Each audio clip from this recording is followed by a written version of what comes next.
जन्नत की मिट्टी एक गांव में एक देहाती व्यक्ति रहता था। वह बहुत मेहनती और धार्मिक था।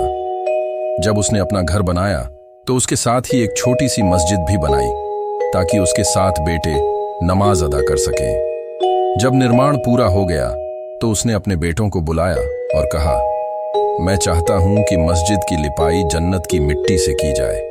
तुम सब जाओ और जन्नत की मिट्टी तलाश कर लाओ। बेटों के लिए यह एक कठिन सवाल था। वे हैरान थे कि जन्नत की मिट्टी कहां से लाए, लेकिन पिता का आदेश था, इसलिए 6 बेटे सुबह जल्दी मिट्टी की खोज में निकल पड़े।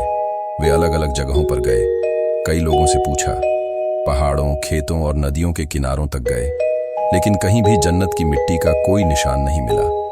थक हार कर वे शाम को घर लौट आए। जब वे घर पहुंचे तो हैरान रह गए। उनका सबसे छोटा भाई, जो बीमार था और कहीं नहीं गया था, आंगन में बैठा था और उसके सामने एक बोरी भरी हुई थी। पिता ने आश्चर्य से पूछा, बेटा, तू तो बीमार था, फिर जन्नत की मिट्टी कहां से ले आया? छोटे भाई ने मुस्कुराते हुए कहा, सारा दिन मैं माँ के पीछे पीछे घूमता रहा। जहां जहां माँ ने कदम रखे, मैंने वहां की मिट्टी इकट्ठी कर ली। अब्बू, यही असली जन्नत की मिट्टी है, क्योंकि रसूल अल्लाह ने फरमाया कि जन्नत माँ के कदमों तले है। पिता की आंखों में आंसू आ गए और बाकी बेटे भी शर्मिंदगी और श्रद्धा से सिर झुका गए।